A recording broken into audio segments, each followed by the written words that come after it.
We can go ahead and get started. I know it's the last session of the day, so we appreciate everyone taking an interest in data mining at 4 p.m. My name is Ann Lynn. I'm with Public Health Management Corporation.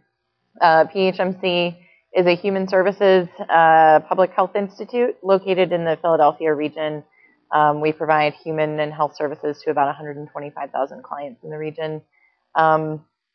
I'm here in lieu of my boss, Mike Berdosian, and I'm sorry that he couldn't make it because he is one of those people that has a genuine passion for this, and he is someone who actually makes, health informatics really exciting, which is rare. Well, we're going to talk about, actually, I'm going to let Z introduce himself and iQuartic first. Great. So first off, thank you everyone for being here. My name is Z, and I'm the CEO of iQuartic. We're based in Cambridge, Massachusetts, and essentially we are a company developing health IT solutions, specifically data mining, clinical analytics solutions to help provider systems deliver better care and help control costs as well. We work with health insurances, we work with providers, both acute facilities as well as FQHCs, and we also work with state governments. So we're going to talk about a model that may be able to reduce costs and improve outcomes at the same time. It's data mining to predict future super utilizers of expensive health services. So step one is defining what a super utilizer is. Different than a super user like of an EHR, which is an administrator, a super utilizer is usually a patient who tends to overuse health services, typically the most expensive health services in the most expensive location, particularly the emergency department. They often have comorbidity, so they're dealing with multiple chronic illnesses. So they don't just have diabetes, they have diabetes and hypertension and heart disease. They have a need for more than just medical services. They usually need social services as well.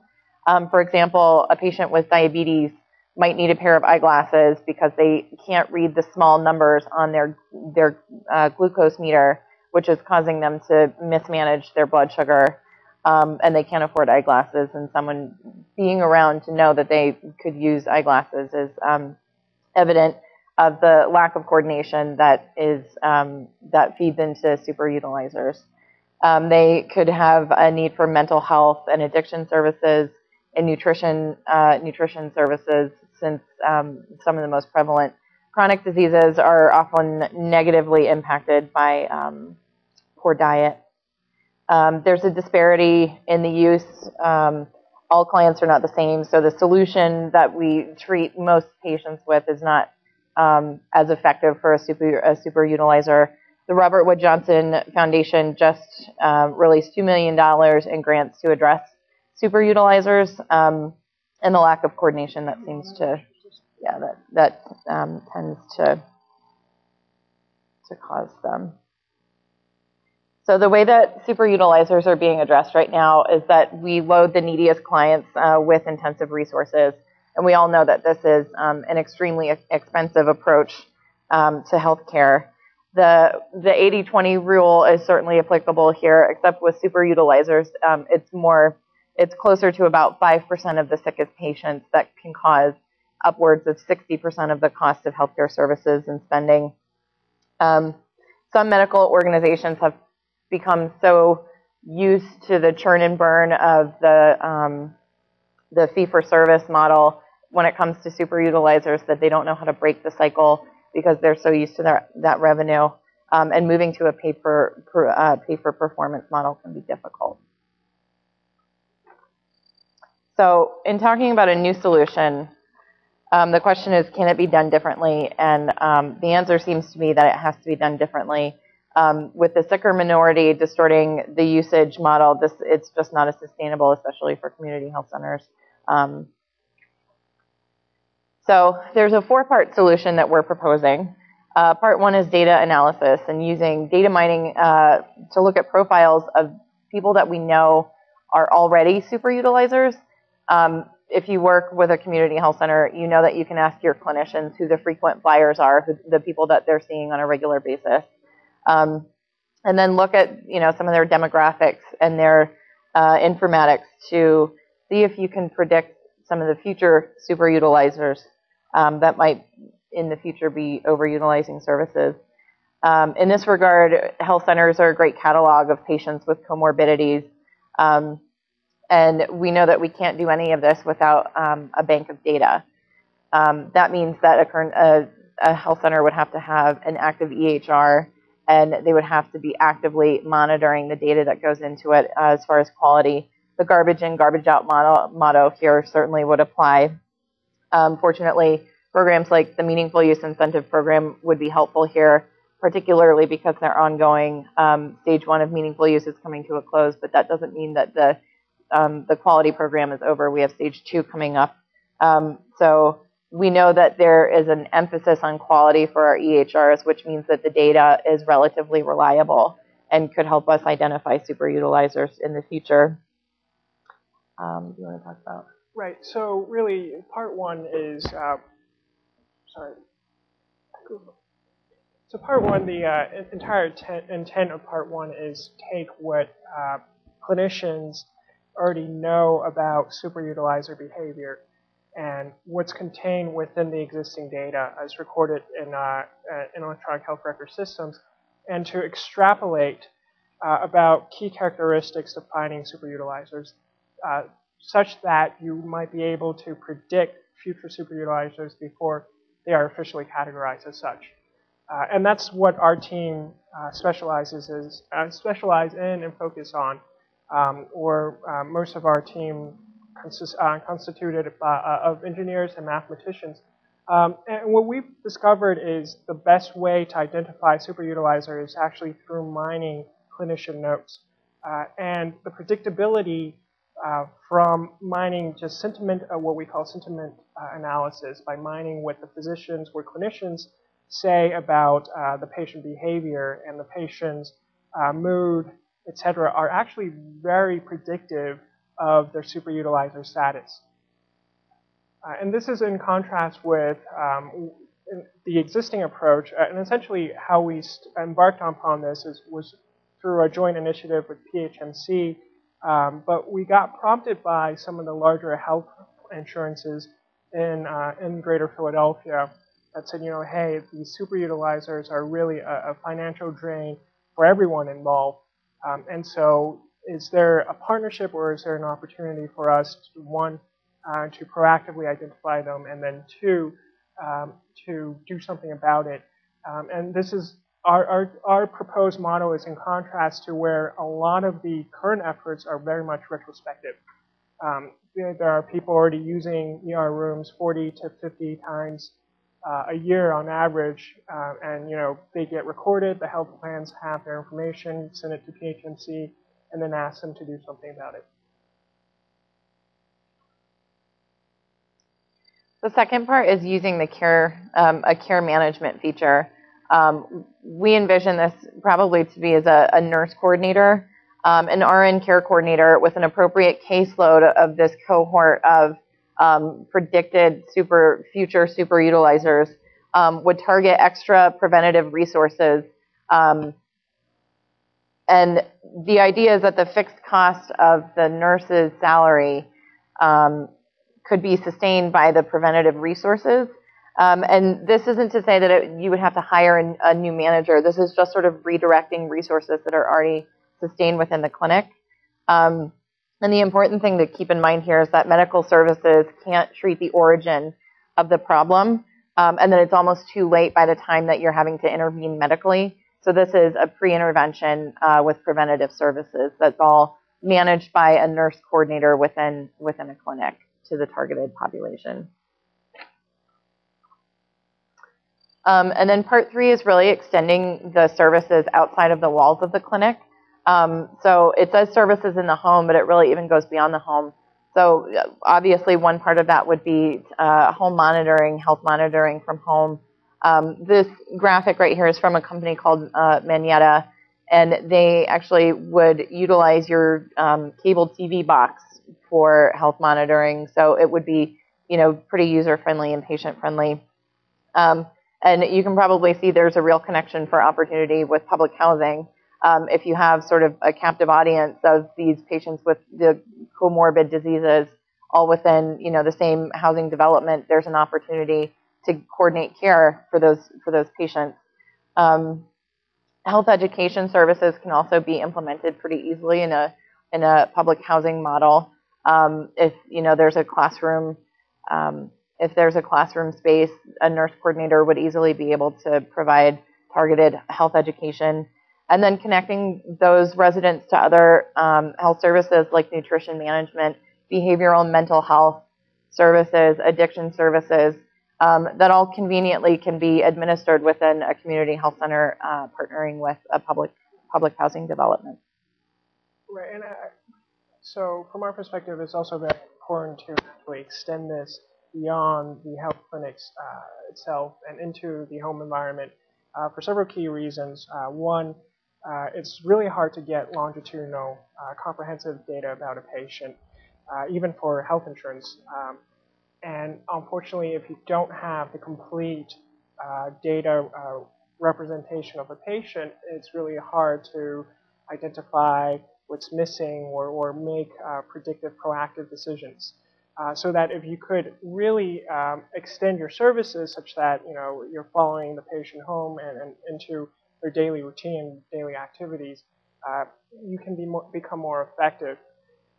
In addition to that, I think just that the analytic part of it, it's important to keep in mind it's not only used proactively to identify the profiles of super-utilizers, but it's also used on an ongoing basis to refine the processes as kind of feedback loop of what's happening to develop benchmarks and to quantify the ROI of the results.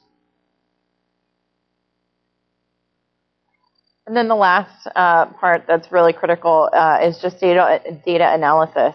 So making the connection between the coordinated care for this targeted group and a reduction in unnecessary visits to the emergency department. This is making the case for the cost effectiveness of using a nurse coordinator, and then thinking about what the measures of success would be. Was there the reduction in the emergency department overusage? Was the cost of care per patient lower with this model than if no intervention had been implemented at all? And then, finally, most importantly, is the patient healthier? Right, and this ROI component is very important because there are health insurances out there, health plans out there that's willing to support this model. We've been talking to several along with PHMC. And the key point to getting them involved to either subsidize or incentivize creation of this program is they really need to see the quantified ROI. They need to know that this is effective and this is somehow helping to manage the super-utilizer population. At the end of the day, these super-utilizers are actually a huge drain on a lot of these health plans, especially after the upcoming ACA. Yep, and so using the data analytics to show that the program is working, establishing successful benchmarks, that's a very important part of the process. So why would a health center implement something like this? The proof would be obviously in reducing costs and seeing an improvement in outcomes, and the goal would be enhanced reimbursements and payments from payers. But it's important to note that the goal is both reduce costs and improve outcomes. And payers would obviously take an interest in this model, as you said, with the upcoming Affordable Care Act implementation and expansion of Medicaid, with the Medicaid HMOs looking at covering a broader base of the sickest population. It's a positive model to implement. And then the great thing about this model is that once it's been tested and proven, is that it can be replicated throughout the country. So this is just sort of an overview of the program process. So using the existing data that health centers have been collecting through their EHR with attention to data quality and input, using the clinical intervention with a nursing care coordinator, and then deploying the analytics to support the program evaluation, quantifying the ROI of a nurse coordinator salary, and then hopefully obtaining payer support and scaling the model and being able to replicate the model throughout the country.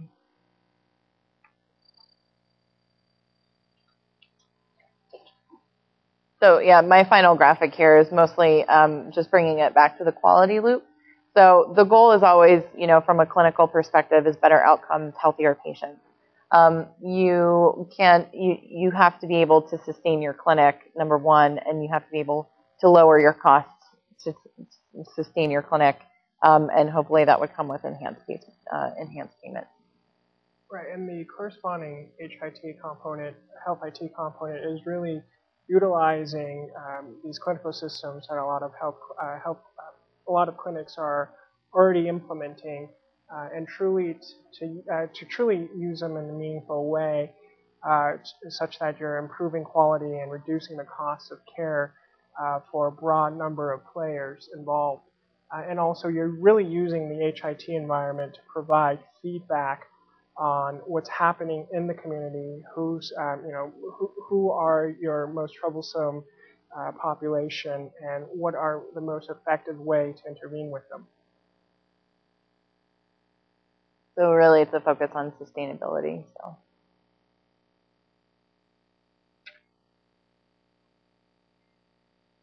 thoughts, questions?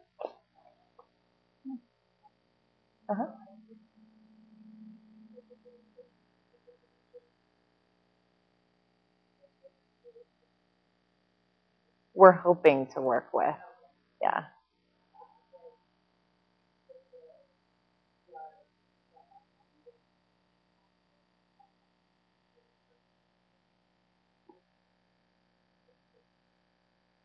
Right. So actually, if you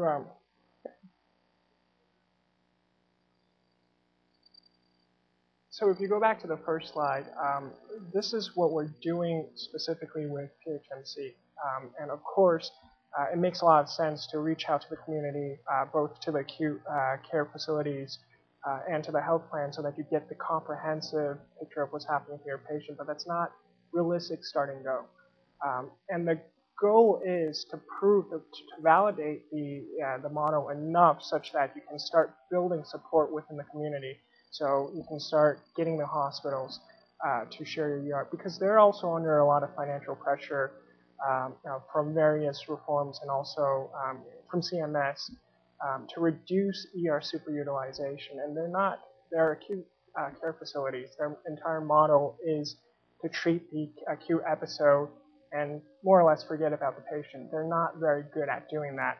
So that if they see a player in the community that is effective at doing this, one, doing it proactively, and two, very effective with the intervention component of it, and also cost effective, they're oftentimes very interested in helping to scale this model. And even though we haven't implemented this just yet with PHMC, we already have had conversations with acute hospitals in the community of PHMC, and they're interested in working with us to see if this works.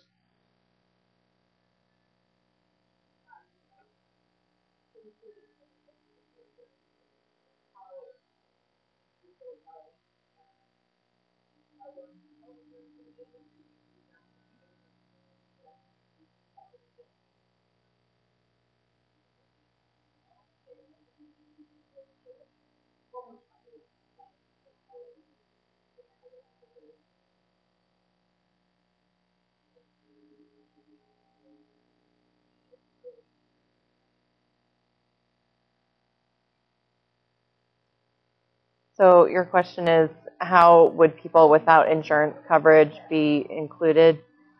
Well, with this model focusing on community health centers who are, if they're federally qualified, they're required to provide services to folks that are covered, whether or not they have coverage. So I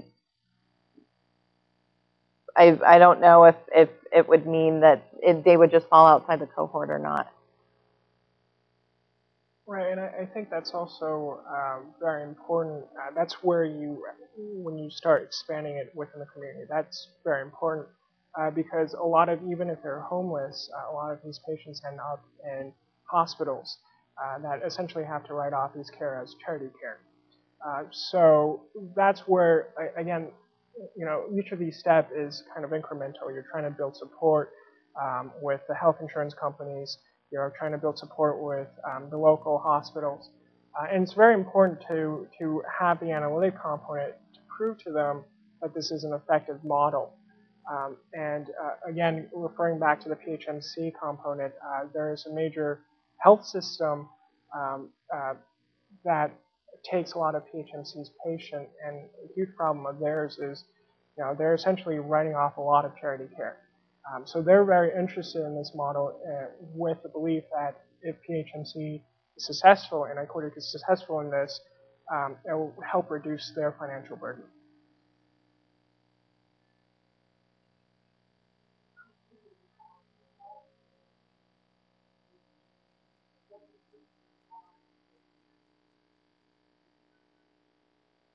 Right.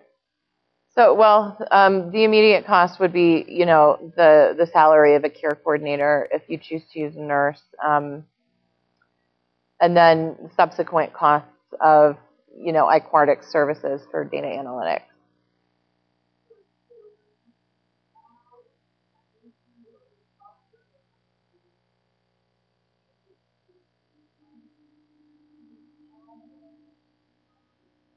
Right. So the software or the solution that we're developing takes the data from your EHR, and we are developing a cloud platform.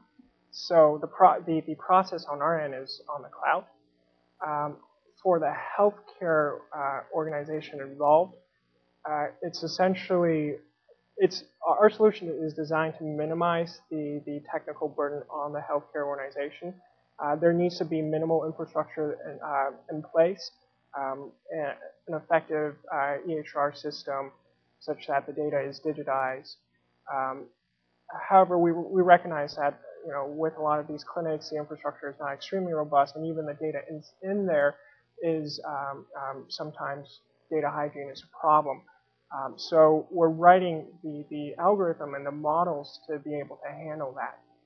And again, the concept goes to scaling this one step at a time. So really the go at this time is to prove that this is a more effective program than what is currently being implemented.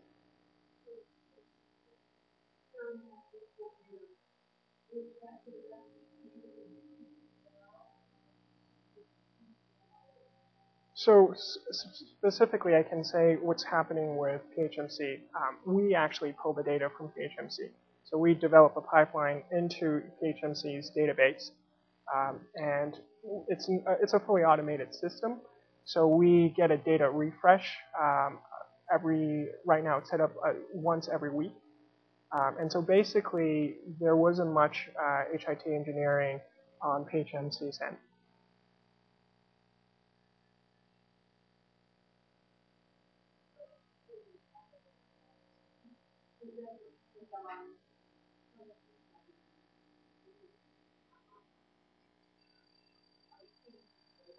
Yeah, I mean, it's going to be typical program implementation costs. You're going to have, part of your administration overseeing it and, working with iQuartic to review outcomes. And you have the care coordinator salary. You have the cost of partnering with any other social services.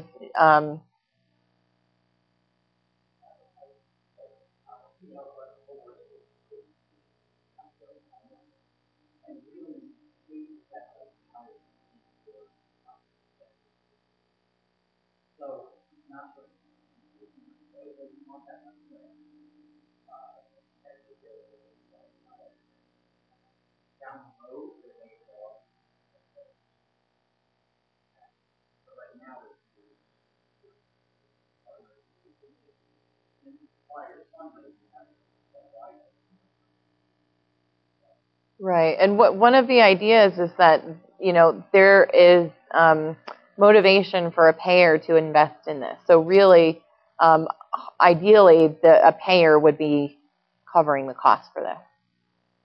Right, and I think in terms of the discussion we've had in regards to this model, really the cost comes from the kind of innovating or engineering the HIT solution part of this.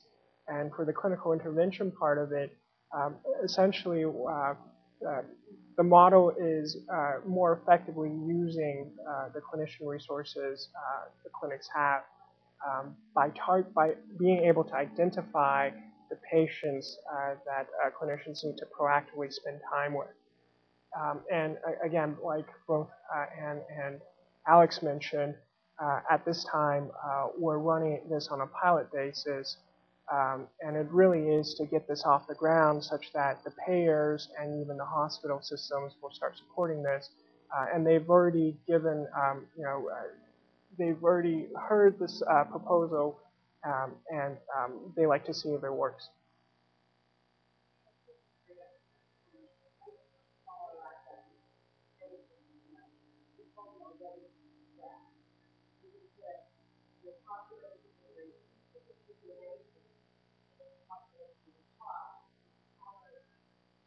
Mm-hmm.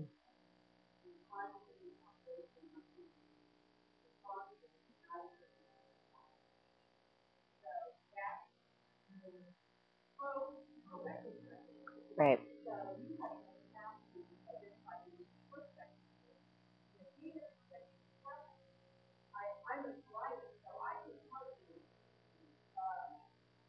Your frequent flyer, right.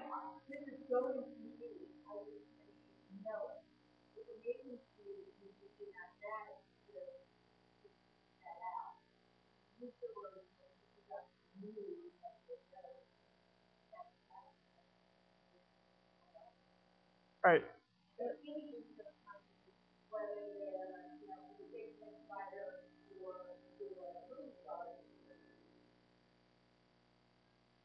Right.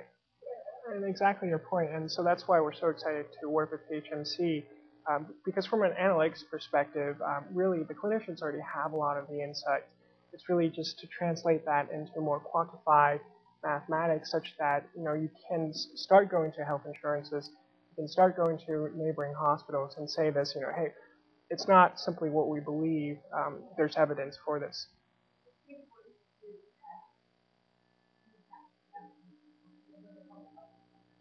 Right.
Are you a hospital based?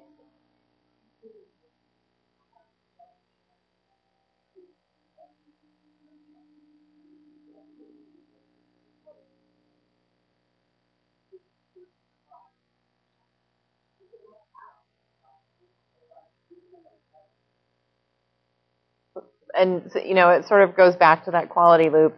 You have to make sure the data that's going into your EHR is polished, so that when you're extracting to identify those people, then you can use those metrics to predict. Right, and we often find that based upon our own work, that there's huge amount of data quality issue, and actually EHR systems The more expensive they are, unfortunately, the worse they are at it. There's no data quality filter, so there's no automatic prompt warning the clinician this is a bad entry or anything like that. And there really isn't that much motivation to address the data hygiene issue until you have effective clinical intervention program that's kind of based upon data mining. So really, you need to start using the data before the data will get better.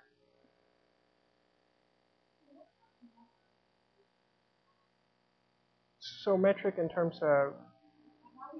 What are the identifiers? Right, right. So a huge part of it is, so we haven't officially started this program yet, but on our side, we've already started playing around with PHMC's data. What we found is that in contrast, super-utilize or their clinician notes in contrast to more quote-unquote normal patients, there's vastly greater number of negative sentiments expressed within those clinical notes. And factors such as, has this patient been to a clinic in the recent X number of months, and does this patient have comorbidity? Those, in combination with other factors, are actually also pretty good predictors of ER superutilization.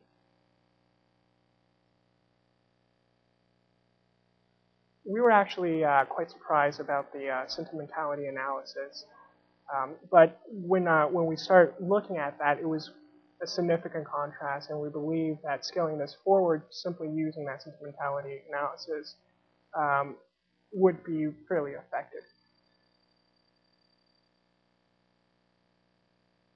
So there's an incentive to identify them whether or not they have coverage because they are costing services to the health center. So.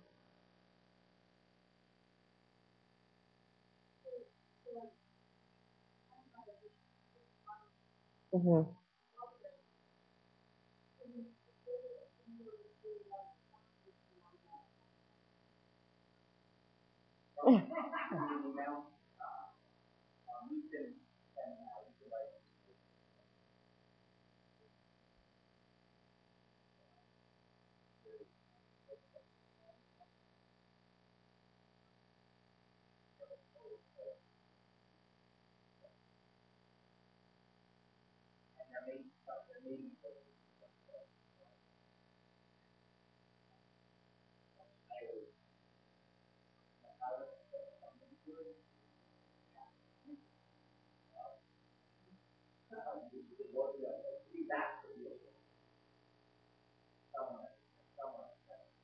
Be responsible for. Right.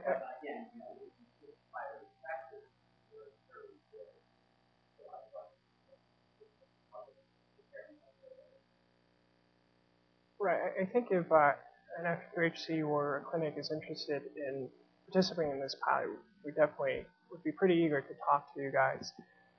And what we've been trying at this time, we've been engaged with the health plans for different projects unrelated to FQHC work. And so we directly went to them and said, hey, would you be interested in funding this model? And most of these payers are in Greater Philadelphia, and they are fairly receptive. So right now is kind of, we've already started playing with the data, so we've been creating the model, and we're pretty confident that this can work. And it really is now organizing things, finding where the funding is for the next step, and going from there.